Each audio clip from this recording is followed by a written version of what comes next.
Cayetana Álvarez de Toledo, muy buenas noches. Muy buenas noches. Gracias por venir a Hora 25. Usted fue tertuliana de este programa. Sí, yo creo que en este estudio también. En este si mismo no me estudio. equivoco, Le va la marcha, ¿por qué venía a la cadena SER? Porque me invitaron y acepté encantada. ¿Es sano el clima político que respiramos en España hoy?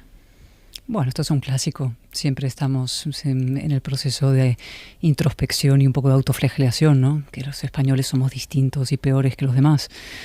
Yo creo que la polarización y el debate político intenso se está produciendo en muchos sitios, con lo cual España no es excepcional ni peor que otros países. Sí. Tiene problemas propios, desde luego. ¿Siente alguna responsabilidad en esa polarización que señala? A ver, ¿en qué soy culpable yo hoy ahora? No se lo pregunto, no lo sé. Si siente si hace algo de autocrítica de esa polarización de la que se quejan todos los políticos, pero nadie se siente parte de ella. No, en fin, la sociedad entera es parte de ella, la política desde luego, los medios de comunicación también, parte muy activa y muy responsable de lo que está pasando en las democracias, ¿no?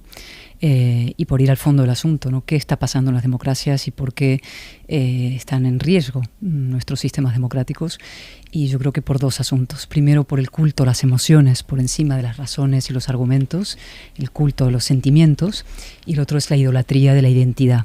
Hemos sustituido los grandes valores universales y liberales de la libertad individual, de la igualdad ante la ley, de la tolerancia a las opiniones ajenas, por la identidad. La identidad es el nuevo tótem ante el cual la izquierda, paradójicamente, nos obliga a todos los ciudadanos a arrodillarnos y eso está produciendo enormes problemas dentro de las democracias. Sí. Está sustituyendo la base de la democracia, que es la persona, el individuo, por los colectivos y por colectivos enfrentados unos con otros. Sin embargo, lo que se puede entender como el nacionalismo español de pura cepa no es atribuible como tal a la izquierda, ¿o no?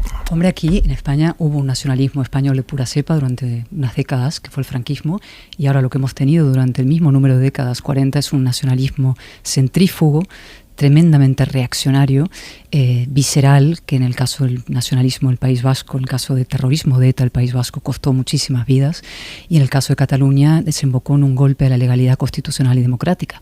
Y paradójicamente, insisto, porque la izquierda tendría que haber sido o era universalista en sus aspiraciones, ha emprendido lo que Félix Ovejero, un hombre de izquierdas, llama muy bien la deriva reaccionaria de alianza con las identidades, de alianza con el nacionalismo contra los modelos constitucionales.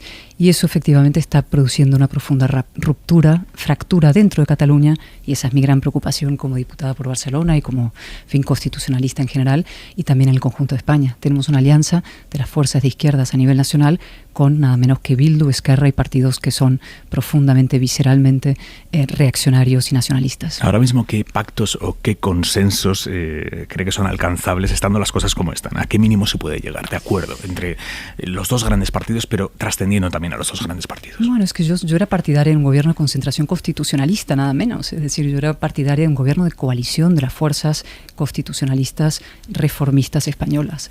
Es decir, una reedición en el espíritu, no en la práctica, de lo que fue la transición, de que la izquierda abandonara su deriva reaccionaria y se acercara una vez más a los principios de la racionalidad y la reforma, y que dentro de ese pacto se pudiera pactar PP, Ciudadanos y PSOE, ¿no?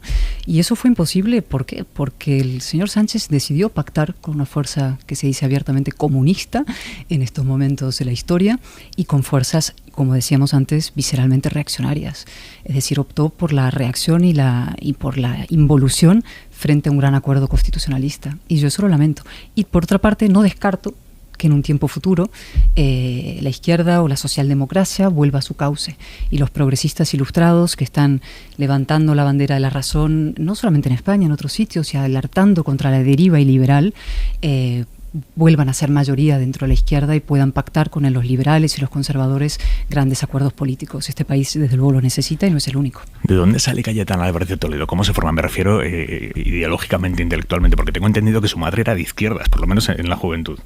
Mi madre era una chica de la oligarquía, por llamarlo así, porteña, rebelde, de izquierdas, que fue a la Facultad de Filosofía y Letras en Buenos Aires y que luego fue a hacer su particular revolución con su pareja de la época, que era un gran pintor argentino de vanguardias. Fueron a Cuba, el momento castrista, se fueron a Mayo del 68 en Francia, Barcelona de los años primeros 70, y ha hecho su evolución particular hacia el liberalismo, cosa que yo me alegro, ¿no? Y usted se ha quedado con esa última parte. Yo nunca he sido de izquierdas, así como hay muchos liberales que fueron de izquierdas en origen y que evolucionaron hacia el liberalismo. Yo debo decir que no es mi caso, nunca he sido de izquierdas. ¿Qué he sido? Me preguntabas, ¿no? ¿Qué es lo que eres? Esencialmente anti-identitarista, antinacionalista.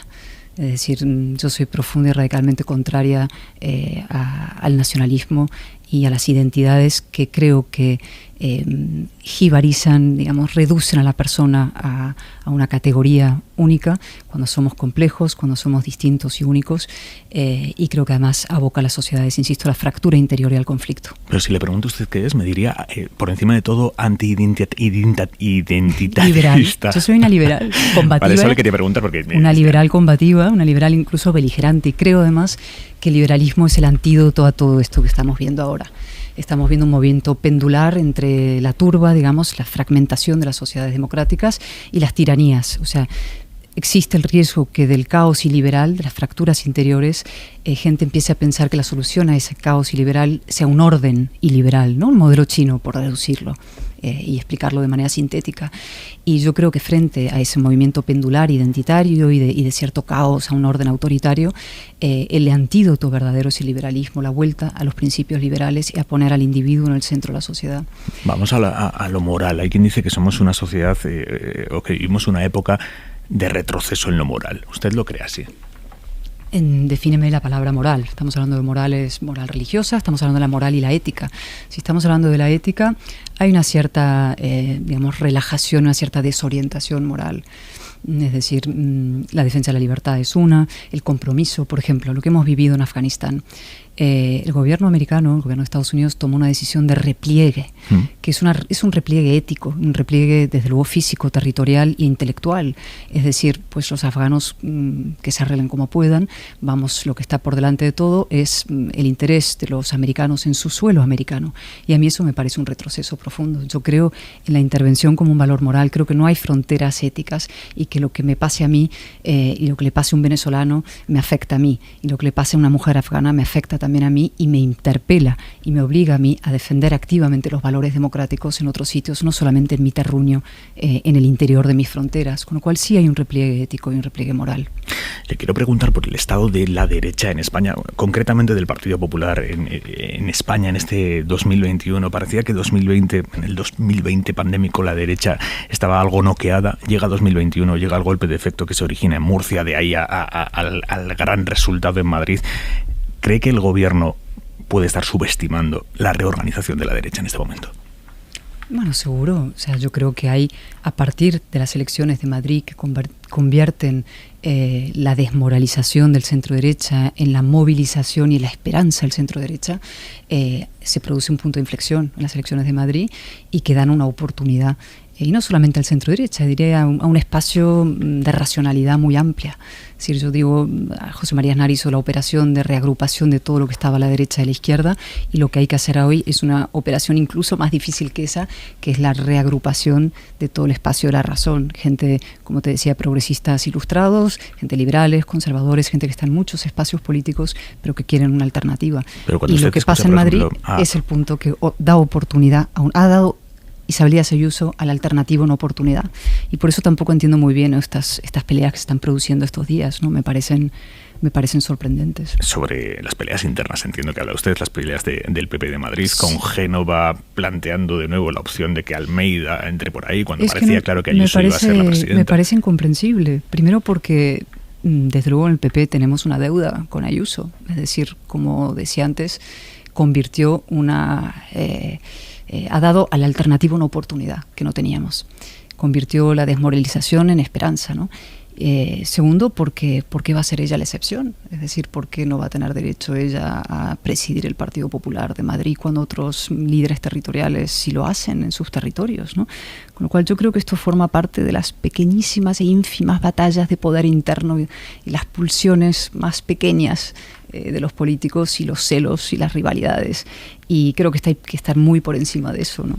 Eso son simplemente pulsiones pequeñas y pulsiones a veces incluso autodestructivas que hay que, por supuesto, aparcar y superar y en fin, darle a Ayuso la oportunidad de de presentarse ante los militantes y de ganar con toda claridad como lo merece, ¿no? Y no entiendo muy bien por qué Almeida, que es un magnífico alcalde al que yo aprecio más mucho, se ha metido en este lío. ¿Se ha metido o lo han metido? Eso ya no lo sé, yo no me hablo de lo que puedo saber. Pero seguro no que tiene entiendo alguna muy bien. tesis. Visto desde la cierta, digamos, desde la condición de diputado raso, no entiendo muy bien qué está pasando. Y además en un momento en que realmente hay que centrarse en lo esencial, ¿no? ¿El futuro del PP a nivel nacional pasa por Ayuso? No, el futuro pasa por la reagrupación de un inmenso espacio constitucionalista. El candidato es Pablo Casado y tiene una responsabilidad histórica y una obligación histórica. A veces tienes la oportunidad, pero además aquí tienes una obligación, porque este país necesita una poderosa alternativa. ¿Cuánto daño le está haciendo Vox a su concepción de lo que tiene que ser la derecha en España o el centro derecha? ¿Daño en qué sentido?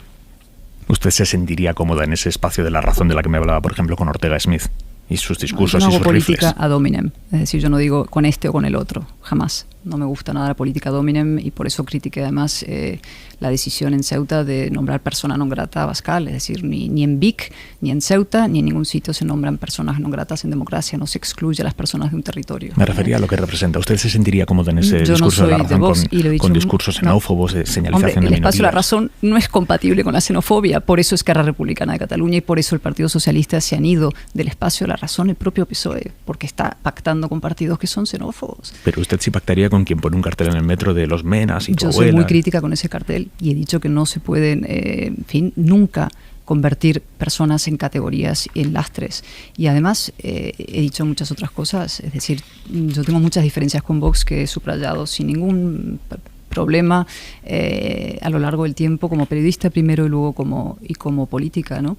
Es decir, yo por ejemplo, yo soy defensora de la nación cívicamente entendida, no la nación orgánica, la nación identitaria, como defiende Convergencia, Exconvergencia, Junts pel Cat, Esquerra Republicana, Bildu, todos los socios del PSOE, ¿no? La nación orgánica y esencialista. Y yo no defiendo eso, yo defiendo la nación de ciudadanos, la nación cívica y no étnica. Y por otra parte, otra diferencia importante, yo no creo que el asalto separatista al orden constitucional deba, digamos, tener como reacción la renuncia al modelo constitucional y autonómico. Creo que lo que ha fallado no es la Constitución, sino que ha fallado la práctica política, ¿no? Con lo cual tengo una visión distinta a la de Vox respecto a las soluciones a los problemas. Y el espacio que ocupa Vox hoy es un espacio cedido por el PP y perdido ya por el PP, o el PP debe aspirar a recuperar ese espacio. Por supuesto, yo he dicho, la primera entrevista que hice cuando volví a la política dije que hay que evitar un derrape identitario, es decir, es muy lógico, lamentablemente, que mucha gente ante el ataque, digamos, agresión identitaria a tu comunidad política reaccione de manera identitaria. Es decir, hay una reacción, puede haber española, ante la deriva reaccionaria del PSOE en alianza con los reaccionarios, ¿no? Y eso hay que intentar evitarlo desde la fortaleza constitucional, pero siendo muy firme. Si tú el espacio de la razón es débil, es flácido, se deja, digamos, amedrentar psicológicamente por la izquierda y por los nacionalistas, entonces vas a tener un péndulo siempre. En cambio, si ese espacio es firme, es vibrante, es combativo, es claro, es lúcido y está dispuesto a defenderse a sí mismo, defender el orden constitucional, no vas a tener problemas de otro tipo. Pero ¿y ese espacio del que me habla? ¿Por qué, por ejemplo, los catalanes no lo compran? Me refiero, ¿puede el PP aspirar a ser una opción estable de gobierno en España sin una presencia en Cataluña, más allá de los 4 escaños que tienen hoy? Hay que tener más escaños y trabajar para más, y hay que ir mucho más allá del propio PP, es decir, hay que reconstruir el constitucionalismo en Cataluña. Yo esto lo he explicado, ¿no? El señor Sánchez tiene un grave problema en Cataluña también, porque él lo que ofrece a Cataluña es la abdicación y la resignación. El señor Sánchez ganó las últimas elecciones en Cataluña y ustedes quedaron voy a ir con al un resultado fondo de absolutamente las cuestiones. descriptible. Sí, pero él tiene un problema de fondo en Cataluña y a nivel nacional. Él lo que está ofreciendo a Cataluña es más decadencia. Cataluña era el centro de la libertad en España en la transición y hoy es una comunidad en decadencia, y lo digo con dolor en el alma, no solamente porque soy diputada de ahí, sino porque tengo cantidad de vínculos con Cataluña, familiares y más, y me importa en particular, y porque es España y es una comunidad que ha entrado en profunda decadencia. Y eso ha ocurrido porque durante 40 años ha habido un nacionalismo beligerante, que ha copado las instituciones, y ha habido una política de apaciguamiento del Estado durante 40 años. Hemos cedido el terreno de las libertades y la democracia en Cataluña. Entonces, lo que hace el señor Sánchez es decirle a los catalanes: os voy a dar más de lo mismo, más apaciguamiento, es decir, más decadencia. Esto no va a ninguna parte, este proceso. Esa mesa a la que se va a sentar a negociar solo va a generar frustración y división. Lo que hay que hacer es la política contraria. Y lo que hay que hacerla es sostenida en el tiempo. El problema es que no se ha hecho esa política nunca en 40 años. Y a veces, cuando Ciudadanos o el PP o incluso el PSOE en algún momento dijo que la haría, inmediatamente luego hubo el bandazo y no la hicieron, ¿no? Y esa, por resumir muy brevemente en qué consiste esa política que no se ha hecho nunca y se puede hacer y cambiaría el tablero de alguna manera espectacular de las libertades y la democracia en España, es en primer lugar el despliegue del Estado en Cataluña, y yo soy una liberal defendiendo el Estado y su despliegue en Cataluña. En segundo lugar, la batalla cultural frente al nacionalismo, su deslegitimación como una fuerza reaccionaria, como se la considera en todos los otros países del mundo, ¿no? El nacionalismo es una fuerza reaccionaria ahí también. Y tercero, y lo más importante, es invertir en la otra mitad, en la mitad que sí es tolerante, que sí acepta al otro, que no llena las calles de lazos de sus colores, que acepta el pluralismo de la sociedad. Y eso significa prestigio, presencia, presupuesto y poder. Pero si esa mitad está tan oprimida, ¿por qué no le vota a usted cuando usted plantea esto? Mira, bueno, no me vota a mí. Yo, mis 280.000 votos, por favor, un respeto a cada uno de ellos. Pero esa política hay que hacerla sostenida en el tiempo. El PP entró en una fase muy mala después del 9N, y cuando hubo el golpe, la sociedad catalana y los votantes, sobre todo del constitucionalismo, abandonaron al PP. Se sintieron abandonados el 9N. Yo misma lo dije públicamente, era diputada del PP en la época, y escribí, puse un tuit diciendo profundo desamparo por la inacción de mi gobierno ante el asalto a las libertades, ¿no? Y el PP entró en Barrena y empezó un proceso lento de reconstrucción. Cuando yo volví, salí los primeros días cuando acepté el ofrecimiento de Pablo Casado. Alejandro Fernández, con su buen humor habitual, me dijo: bueno, lo bueno es que partimos de cero. Tenemos 0 en las encuestas, con lo cual todos eran ganancias. Fue 1, muy poquitito, es verdad, pero subimos, y al siguiente subimos, y nos convertimos, ya sé que todo esto es muy modesto, pero en la primera fuerza constitucionalista, por encima de Ciudadanos, que había sido el partido de 36 escaños, por encima de Vox, por supuesto, y no incluyo al PSC en ese momento porque sigue en su deriva, ¿no? Con lo cual tendríamos que haber perseverado, insistido. ¿Qué pasó luego? En mi opinión, esto lo he hablado ya muchas veces, que nos equivocamos gravemente en las elecciones autonómicas catalanas con la estrategia política que se siguió. Yo creo que ahí hubo una vez más un viraje, un intento de recuperación del catalanismo, una entrevista en la que Pablo Casado dijo que no le había gustado la actuación de la policía y la Guardia Civil el 1 de octubre, y eso para el votante constitucionalista, para el votante, desde luego concretamente del PP, es un jarro de agua fría, ¿no? Con lo cual hay que insistir en el camino del constitucionalismo y de esa política, solo que sostenidamente el tiempo. Mira, te voy a hacer un detalle, ¿no? Para que veas hasta qué punto es realmente dramática la situación y es cotidiana. Lo que pasa es que se nos olvida porque hay tantos problemas, ¿no?, que se acumulan en España. Yo ya recibí la invitación a la fiesta de la Diada por parte del Parlamento de Cataluña, porque soy diputada por Barcelona, ¿no? Y en esa invitación, Laura Borràs, con la que yo coincidí en el Congreso y tiene una relación, en fin, cordial en el Congreso, claro, anuncia que se va a entregar la medalla de oro del Parlamento de Cataluña a las víctimas de la represión y a los colectivos jurídicos que les defienden ante los ataques generales, ante la causa general contra el independentismo. Es decir, usurpan el Parlamento de Cataluña para promover su ideología particular y para atropellar los derechos democráticos. Y vuelven a viciar la Diada, que era una fiesta teóricamente común, aunque con orígenes muy discutibles, en beneficio de un proyecto ideológico contra la otra mitad de Cataluña. Es una cosa lamentable. Y Sánchez se va a sentar a negociar, y se sienta ya y negocia ya, porque son sus aliados con esta gente. Ha mencionado usted Ciudadanos. ¿Qué análisis hace de lo que ha pasado con Ciudadanos? Yo creo que Albert Rivera cometió un gravísimo error estratégico, uno de los grandes errores de estos últimos 40 años, que fue no acordar con el Partido Socialista un gobierno de 180 escaños para evitar la entrada de Podemos en el gobierno y para evitar la enorme influencia que tiene el separatismo ahora sobre el gobierno nacional. El otro día me decía un dirigente del PP, las encuestas dicen que hay un 2,5% en Ciudadanos, ahí no hay nada, ahí hay 0. ¿Usted lo cree así?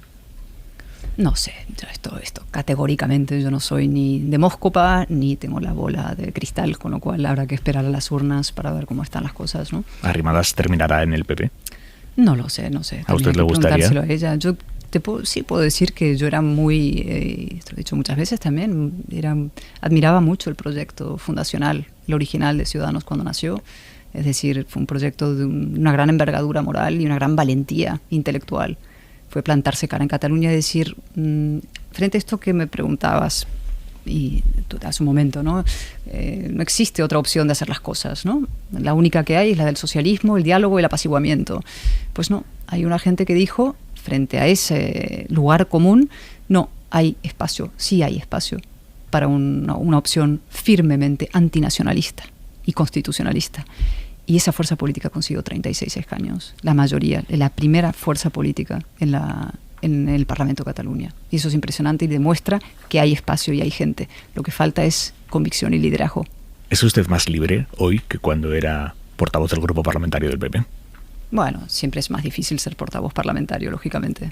Pero he procurado siempre ejercer mis tareas con un máximo posible de libertad. ¿Qué le sorprendió más, cuando Casado la nombró o cuando la fulminó? Bueno, probablemente no. Cuando me destituyó yo ya lo veía venir. En fin, no fue una destitución, como dijo, yo lo siento por el diario El País y por mi, en fin, buen amigo Casqueiro, que decía que ¿no? la entrevista El País había sido la causa fulminante de mi destitución, pero no, fue una destitución que se fue labrando con el tiempo. ¿En qué momento se estropeó aquello? Me dice, fue un proceso, pero ¿qué pasó ahí? Bueno, yo eso ya creo que ya lo... Bueno, estoy escribiendo un largo libro sobre muchas cosas y ya lo explicaré a fondo, no es para una entrevista así corta, pero yo creo que hay muchas cosas y lo expliqué sobre todo a las puertas del Congreso, ¿no? Hubo unas divergencias y unas diferencias estratégicas y políticas importantes, ¿no? Yo insistía en el planteamiento de la batalla cultural, yo insistía en también la idea del gobierno de concentración constitucional no como una realidad que se pudiera materializar mañana, por el problema que decía antes de Sánchez, pero sí como un anhelo general. El Consejo General del Poder Judicial. Yo era y soy muy contraria a cualquier apaño con el Partido Socialista, Podemos y este gobierno y cualquier reparto de cromos en general. Es decir, yo creo firmemente desde hace muchos años y cuando era portavoz también en la despolitización de la justicia. Creo que es uno de los elementos clave en una agenda reformista y de regeneración pendiente. ¿Con el tiempo ha llegado a pensar que fue mejor para todos, para usted y para el PP, que dejara de ser portavoz nacional, portavoz parlamentario? Hombre, no, si pensara eso sería, en fin, tendría una horrible opinión de mí misma y no es que la tenga tampoco maravillosa y tan extraordinaria como la gente cree, pero desde luego, en fin, claro que me hubiera gustado seguir siendo portavoz y lo dije, o sea, los que estamos en política no somos, en fin, esta cosa del pudor, falso pudor de los políticos que no te dicen que a ellos les gusta estar en primera línea, por supuesto que nos gusta, y los que tenemos una enorme vocación política, que nos gusta estar en primera línea. Y en mi caso se añade que no solamente me gusta el, digamos, combate político intenso y la dialéctica y el debate, sino que me gusta mucho la palabra. Tengo un gran respeto a la palabra y una tribuna, un parlamento para un parlamentario es la máxima aspiración. ¿Por qué no dejó la política después de aquello? Entiendo que fue un golpe, se lo plantearía, abandonar el parlamento, dejar el acta. Porque yo creo en la política y porque creo que las soluciones vienen desde dentro de la política. Y esto es algo sobre lo que he reflexionado muchísimo. Hubo varios motivos y el primero evidente es yo había pedido el voto a los catalanes con unas ideas y con una, en fin, unos principios que seguían firmes y siguen columnas y sigo defendiendo y me debía a ellos. O sea, tengo un deber moral y una obligación moral con quienes me votaron de seguir defendiendo aquello por lo que me votaron. Y en segundo lugar, porque creo en la política. O sea, yo creo que la política contemporánea tiene graves problemas, muchísimos. Hemos hablado de algunos, las identidades, la irracionalidad, los sentimientos, la polarización, todas estas cosas. Pero creo que su solución viene desde dentro, no vendrá desde fuera de la política. Puede ayudarlo de fuera, es decir, un ambiente, un ecosistema mediático que ayude a la razón y no promueva la mentira, no promueva, en fin, la irracionalidad, la visceralización de todo, ayudaría muchísimo, ¿no? Unos medios de comunicación de verdad comprometidos con los hechos y no sectarios. Pero la política se tiene que resolver sus problemas desde dentro. Y desde dentro de los partidos, ¿cómo se ve? ¿Cómo son las tripas de los partidos? Usted que estuvo dentro me ha dicho antes que la vida interna de los partidos es una cosa un poco terrible. Difícil. ¿Realmente es el mayor cáncer de un partido su vida interna? La palabra cáncer es una palabra complicada. Es el mayor problema de los partidos, su vida interna. La vida interna de los partidos es un grave problema, por supuesto. Pero es parte, como diciéndome, el partido son un mal necesario, pero necesario, ¿no? Es decir, son un mal necesario, pero son necesarios porque nos organizamos como partidos y luego tienen cosas también muy bonitas y muy emocionantes. Es decir, la posibilidad de trabajar con otras personas con los que no compartes todo, pero sino partes importantes y objetivos importantes y convicciones que te unen en un objetivo común, pues eso es muy bonito, ¿no? ¿El problema cuál es? Yo creo, también daría para una larga conversación, pero parte de las consecuencias de eso que Moisés Naim estudió a fondo, que es la fragmentación del poder, la fragmentación de los espacios políticos, ha hecho que los partidos, en lugar de abrirse más y aceptar más deliberación interna y más democracia interna para reagrupar a los distintos, están en posición defensiva y se blindan y se cierran y son más dogmáticos y más impermeables y no aceptan ningún tipo de crítica interna, es decir, se vuelven como más, se atrincheran más, ¿no? Y yo creo que efectivamente al revés, para poder reagrupar espacios y para que haya cada vez más gente dentro del PP, más gente que se fue a Ciudadanos, más gente que se ha ido a Vox, más gente que estuvo en el PSOE, o gente joven que entra nueva al espacio político, hay que aceptar más deliberación interna, más democracia interna. Se pierde mucho talento en los partidos por priorizar la lealtad por encima de todo. Sí, la meritocracia no es uno de los principales valores que se inculcan en los partidos y hay mucha gente que tiene mucho mérito que se queda por el camino porque la meritocracia no es un valor que se prime. Efectivamente se prima mucho más el sometimiento al líder y en fin, la sumisión que la verdad, por ejemplo, o que el espíritu crítico o que el mérito. Eso es un lugar común de todos los partidos y no se decide todos los países. Esto es una de las reflexiones sobre las que estoy meditando estos tiempos, ¿no? Eso que me ha descrito, ¿es un problema más nuestro español o no? Yo creo que en España tenemos un problema, dentro de algunos particulares que tenemos, que es nuestra desconfianza en el individuo. Desconfiamos mucho en el individuo. Y por tanto desconfiamos el espíritu crítico. Tendemos más a ser más gregarios y a colectivizarnos más. Y hay que ser capaces de confiar en la persona y entender que la libertad es compatible con la autoridad en una organización política, que la discrepancia no es deslealtad. Me pareció brutal la frase que dijo usted de Casado considera que mi espíritu crítico es incompatible con su... ¿Cómo era? Con su poder, no es la palabra que utilizó. No, con su autoridad. Hablé de la autoridad. Es una frase brutal esa. Bueno, no sé si es brutal o no. Yo la verdad, a veces se la califica de una manera u otra, ¿no? O blanda o dura, o brutal, o no. Pues los hechos son los hechos y eso fue, así lo describí y así fue.